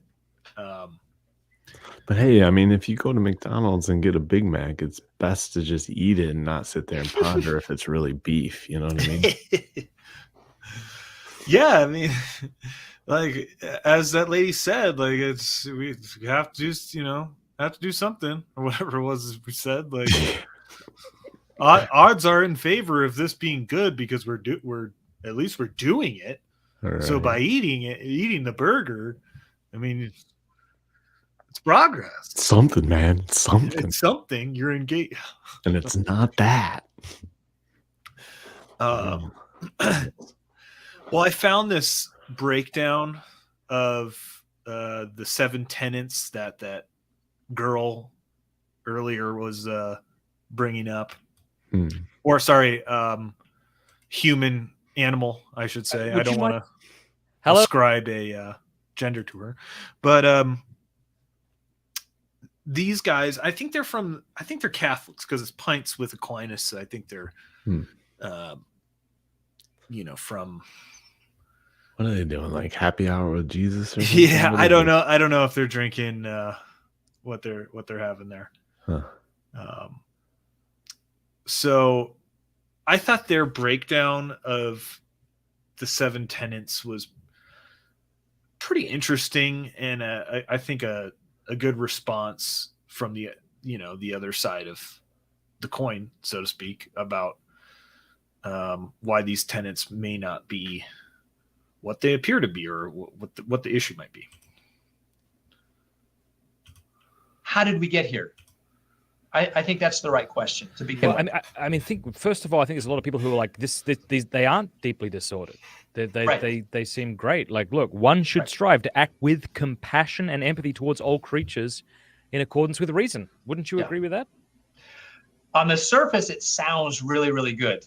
Okay. Yes, it really does. It sounds great. So are you familiar with the term enthemy? Aristotle uses it to describe a statement that is a conclusion to an argument that has assumptions. So I missed that because you broke up. Am I familiar with which word? The word enthemy. Yes. Sorry, I thought you said empathy. Yep. I'm sorry. Yeah, everybody's familiar with empathy. Not everybody's familiar with enthymemes. The idea that you can put forward a statement, and if you ignore its underlying assumptions, it can mean anything to anybody. Yes. So we can't just take what they're saying here and apply Aristotelian or Christ-like principles to it to interpret it. There's a fundamental assumption of not just secularism, but materialism through which we must interpret this. So when someone from the secular humanist culture or from the Satanic Temple, when they say the word reason, they're talking about self-referential subjective reason. Which is always problematic.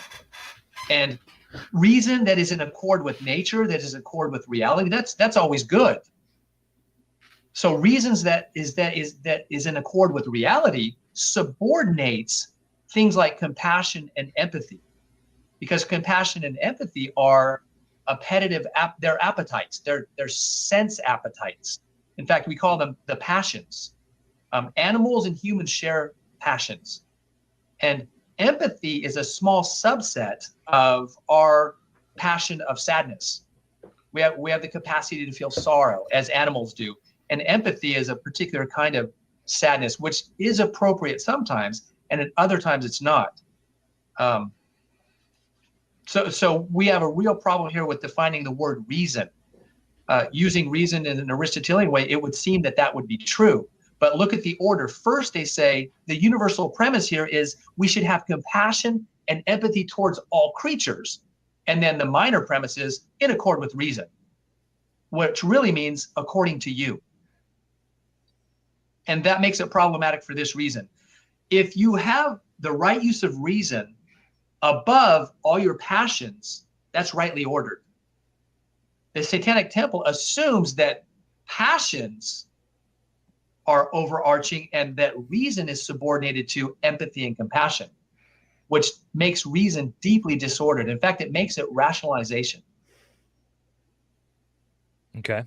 So that's deeply problematic. It sounds great, but we can't rip this statement out of the context in which the Satanic Temple asserts it. Yeah, and I guess that's kind of the problem I'm having. And the last thing I want to do is play devil's advocate for the devil here. Forgive me, but couldn't it be the case that maybe we're reading too much into these 7 tenets, that we haven't allowed the Satanists to define what they mean by these 7 things? Like it sounds like you're reading this one line as if here's the major premise, here's the minor premise, when maybe it was just clumsily worded. Tell me to shut up at any point. No, Matt, no. You need to ask these questions because that's why people find it appealing. It's not clumsily worded at all. It's it's perfectly worded.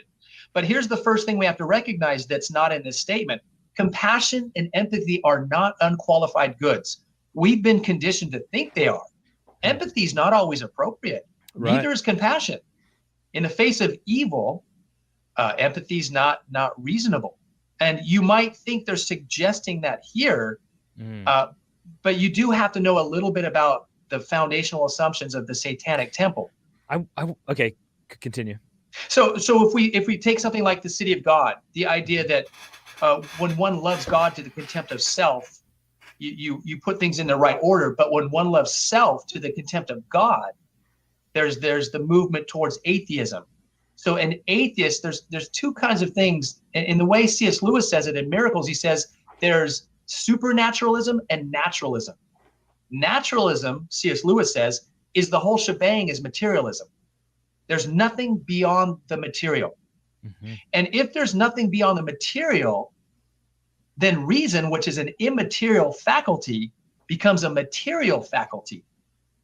And so the assumption of the Satanic Temple is that not only does Satan not exist, but Nothing exists beyond the material. Right. Which is probably why they've put all creatures instead of human beings, huh? Yes, all creatures.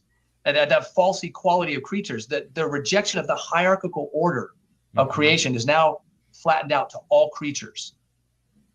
So it is a naturalistic, a secular humanist venture. Yeah.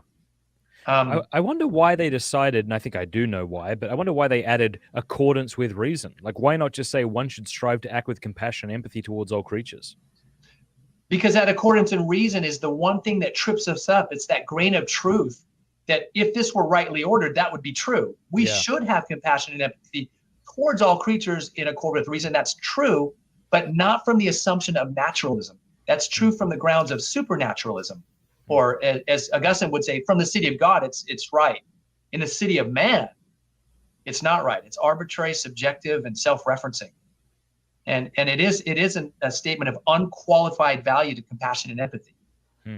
I mean, the qualification is in accordance with reason, but if it's subjective, that makes it arbitrary. Right, yeah. Or even if it's just materialistic, hugely problematic. Yeah. Would you mind, Stephen, if I put up that billboard? Yes, I think please that do. kind of plays into this here. I could keep listening to that. Yeah. I mean, I could, but there's another part where they're discussing morality, and how that relates to this organization. I think this was a good clip worth listening to as well. Thesis was just how we have understood morality in this day and age, right? It's this idea that it's not about the fittingness of certain acts or the ends in human actions. Rather, it's just a matter of not usurping another's autonomy. So if someone's immoral, they are stopping you from doing the thing you want to do. And the thing you want to do is totally fine so long as it doesn't usurp another's authority. That's basically what we mean by morality today. Yes. And I think that's built into the 7 tenets as well. Yeah. That notion, that's in here. Yes. The freedoms of others should be respected, including the freedom to offend. That's the 4th one. That's really interesting. To willfully and unjustly encroach upon the freedoms of another is to forego your own. Yeah, so that's the idea, because we shouldn't really encroach upon another's freedom, I suppose. I mean, you would have to qualify that statement. But that's all we mean by morality today. That's all we mean by it. And then if we are encroaching on another's freedom by killing them, whether they're old and annoying or in the womb and burdensome, then we just redefine what they are. Yes, that's exactly right. Or what it is we're doing to them. Yes. I heard President Obama say a few years ago on TV, he said, do your own will, just harm no one. That's not an exact quote, but it's close. I know I just quoted the Wiccan Creed, but that's our national, and that's what you just said. Yeah. Do your own will, but harm no one. That's from the Satanic Tenets as well. I found this 2 comments I'd love to read under the 4th one.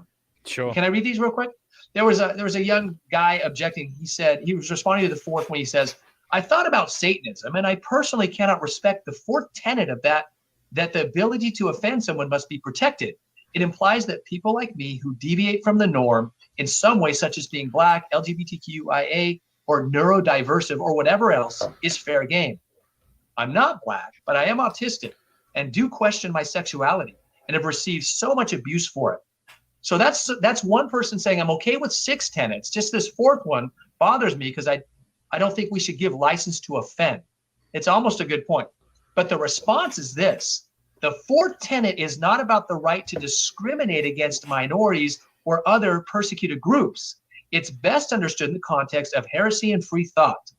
From the membership page on the site, it quote, in addition to upholding the tenets and mission of the national organization, the Satanic Temple in New York City as a local chapter is committed to maintaining an environment of respect and support, both at in-person events and online.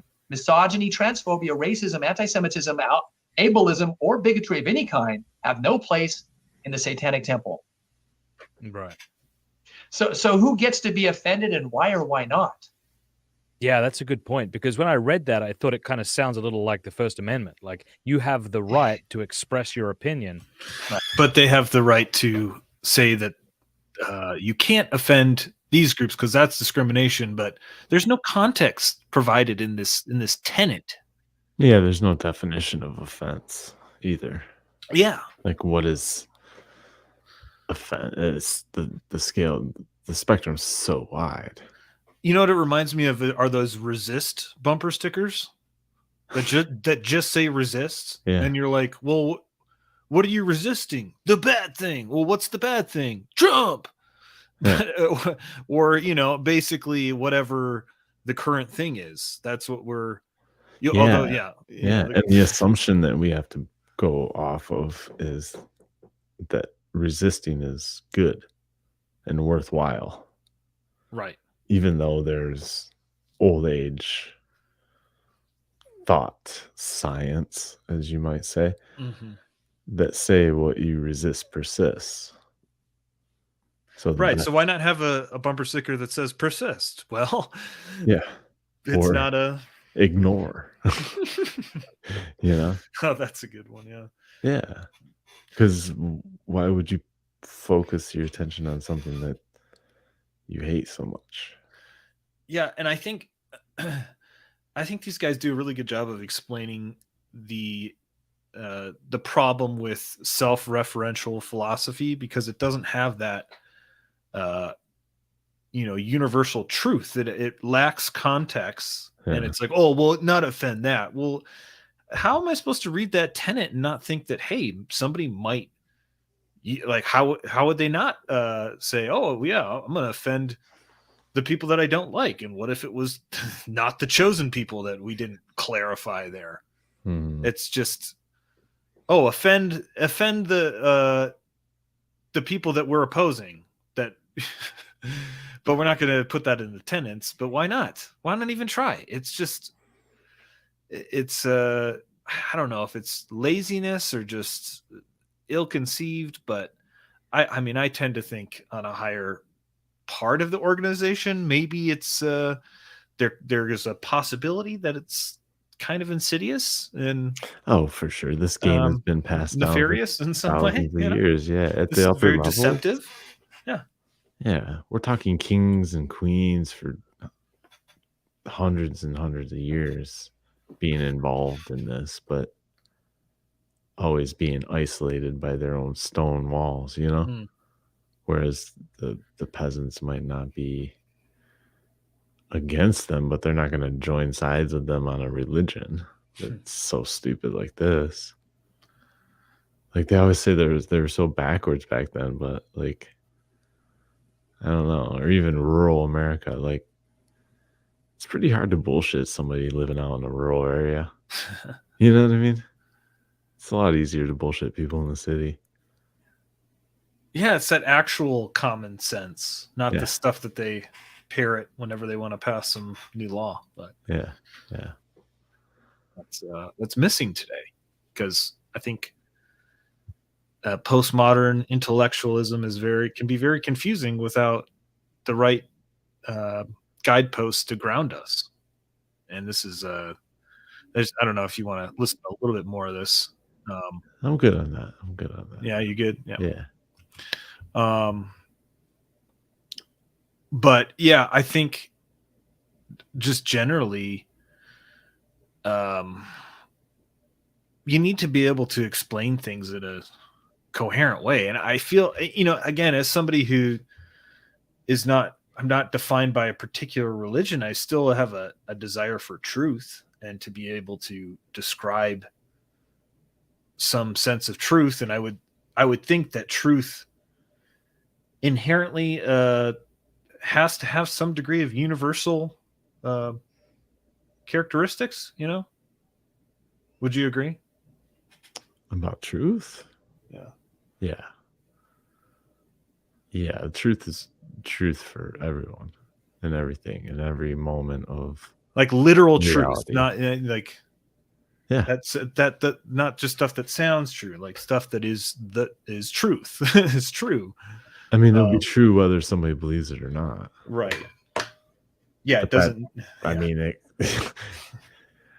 that's kind of hard because if the devil's doing his thing through Satanism, he's doing it well because it's making it hard to argue against.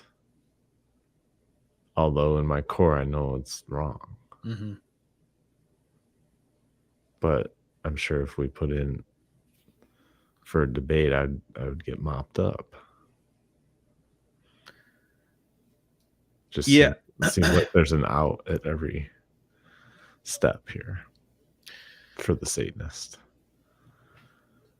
I read a comment. I don't know if it was to this video, but somebody said the devil doesn't want people to believe in him. They want people to believe in nothing. And that's that person's perspective, but I don't know. That seems through this type of philosophy to kind of make sense, because if you believe in nothing, then you can believe in a lot of things that you claim not to believe in. Well, okay, check this. All their tenants, this guy's saying that they're I don't know the terms and what you're calling like self-referential philosophy. Is that what you're saying? Or yeah, that's kind of my takeaway of. But yeah, so if all the tenants are that, then when you break them down, the tenants mean nothing. Mm-hmm. So you have all these people literally believing in these tenants, literally believing in nothing. Mm-hmm. There's no substance to it, to these tenants. If they can be twisted and turned, then they're not really tenants. Right. Yeah, that's a which makes them nothing. Mm-hmm. If they claim to be tenants and are not. So it makes sense that everything becomes its opposite, and they talk about that constantly. I'm the other, which is the opposite from the source or whatever, or the other thing that you're saying, that if there's two things there. Yeah. Again, let's just worship numbers for a second. What's the opposite of one? -1, right? Mm-hmm. Add them together, and what do you get? Nothing. Mm-hmm. Nothing. Mm. Yeah, it's you're negating, right. Isn't it? Negating reality in that way. Yeah, it's definitely. I think it's negating these people's consciousness and rationality and any other. No, you know what it's negating? It's negating people's natural discernment given to them by God. Is what it's doing. Because these people should be able to, and I mean these people like these others here, they should be able to figure out that this is BS. And then maybe they have, and they continue to go on with it. That's something. Their discernment of how that's not a good idea is negated. Which allows for a lot of things to sneak in. A lot. It's almost like it's holding the door open for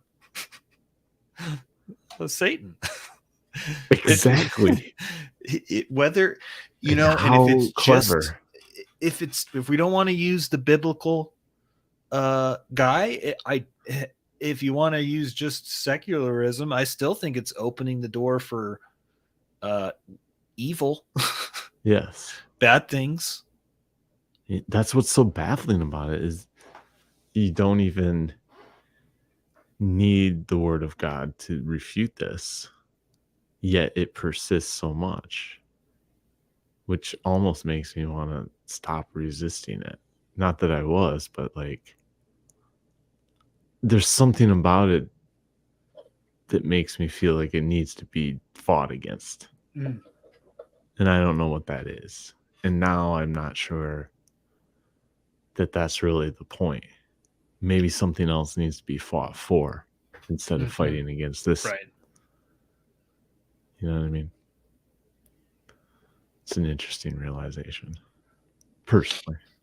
Yeah, I mean, again, you see that in politics with Antifa, or even like the Proud Boys. Like, you define yourself by what you oppose, you then end up kind of becoming that, or at least you're defined by you're always you have to be in favor of something before it, like, I think it's fine to oppose other things, Sure. but to have that be your total identity, Right. that's, even if it's 51-49, you should lean in favor of being in favor of something and Mhm. putting your energy more into that than what you oppose as much as possible. Yeah, because it's easy for that 49 to become 51, Mhm. and then it's something you don't want. I mean, yeah. And look at, I mean, at the end of the day, with all those people that resisted Trump, he got what? Over 10 million more votes than he did 4 years prior. If we're going to believe those numbers, he got 10 million more. Right. So how'd that work out for the resistance? Well, they're still resisting Trump, even though he's not even in office anymore. Yeah, they just want to steal the show or the election, one or the other. Or your mind. Yeah, that too. Yeah, Rob Reiner. You see that guy's Twitter presence? He's completely taken over by the derangements. Dude, it's so bad. It's scary. It is, and then I'm wondering if it's really something to empathize with. I'm gonna come back to this. I like this, but I want to digest this on my own here. More of this guy. I like what this guy's saying here. Mm. Guy on the right. The guy. Yeah, I watched a good part of this video, and it's worth diving into further. Yeah. But yeah, I don't say in closing, because we can keep going as long as we want on this topic. I think we'll come back to this more topic. to say about it. Yeah. Yeah.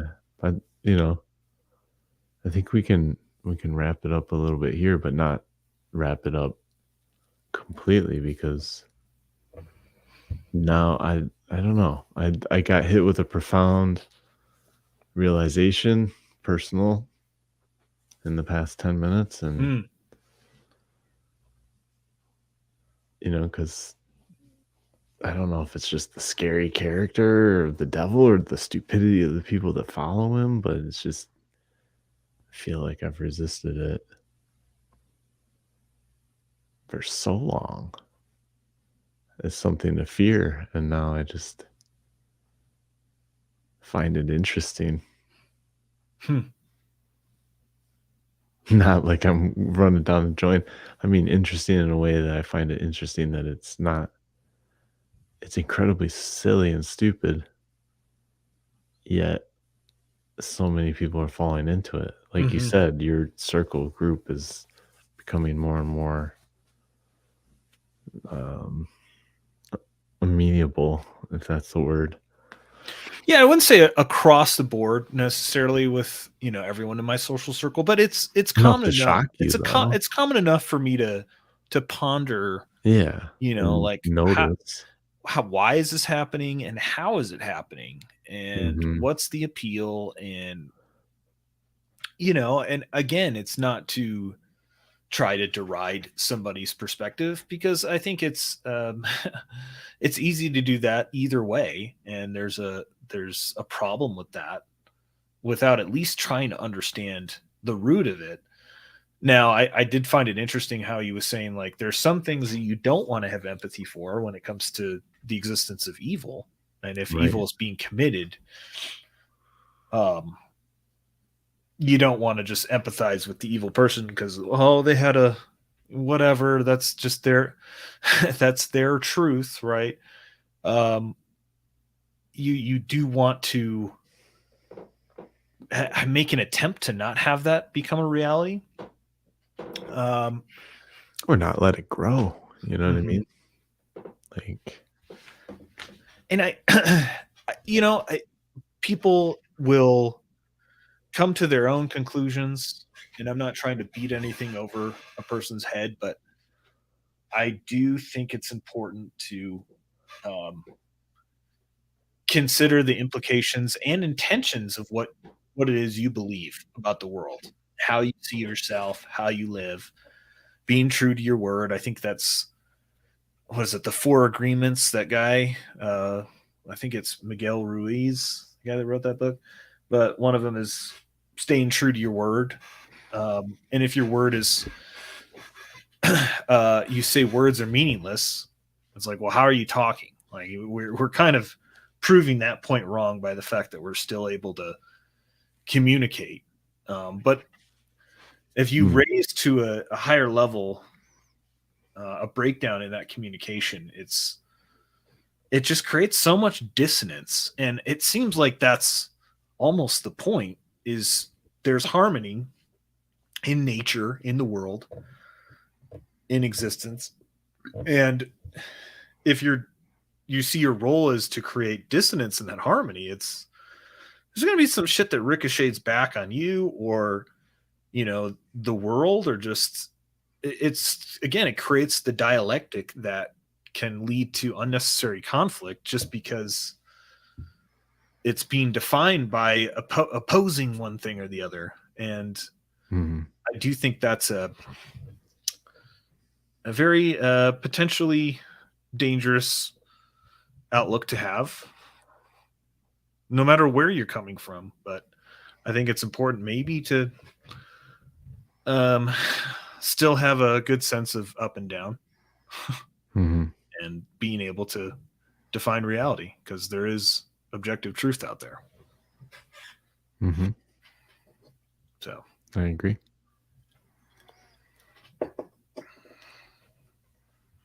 I think it might be a problem if more and more people start to believe this type of thing as a way to escape their unwanted objective reality, objective truth.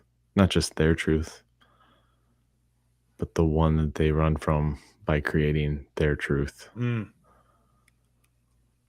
So by embracing the dissonance, they're easing their cognitive dissonance about the fact that there is harmony, and that scares them. So instead, they embrace the dissonance of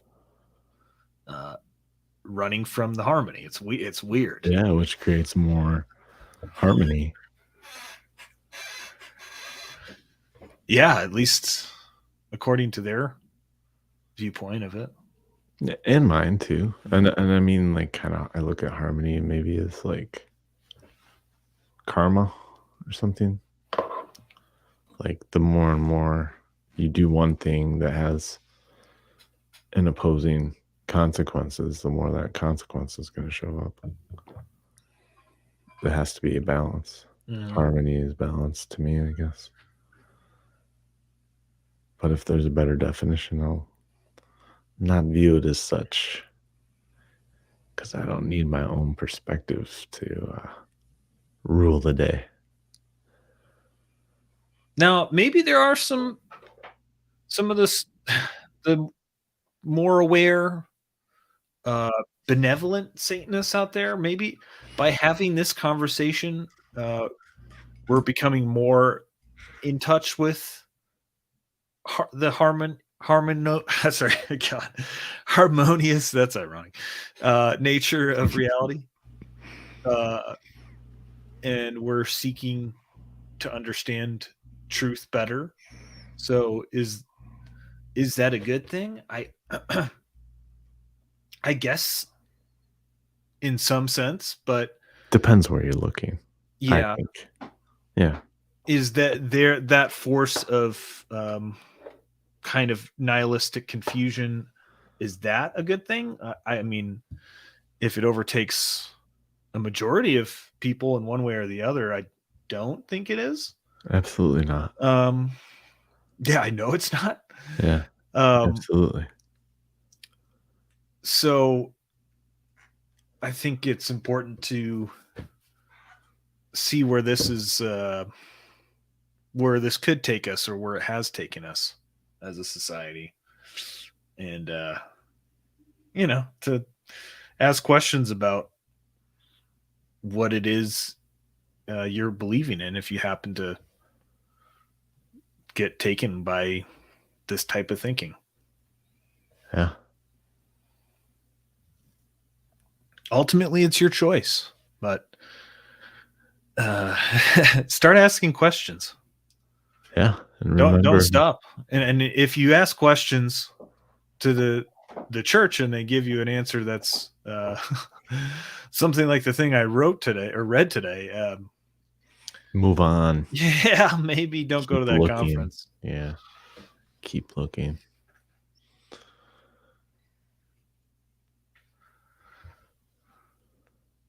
Yeah, I'm sure we'll do another episode on this, but it's been it was a fun, I'd say just fun, but enlightening and It was well very suffered. yeah. And I suffered through a lot of different You did. videos. I listened to a podcast, the Hail Satan podcast. It wasn't the worst podcast I've listened to, but it wasn't yeah. It was a Well, journey. take a shower, anoint yourself. Yeah. Say a prayer or meditate or just go for a walk if you need to. Or just thank God you're not a Satanist. Yeah, I do. Well, with that, this has been fun. Absolutely, my man. And we'll try not to get kicked off anymore. yeah, we've been kicked off for probably like 2 hours now. Right on. But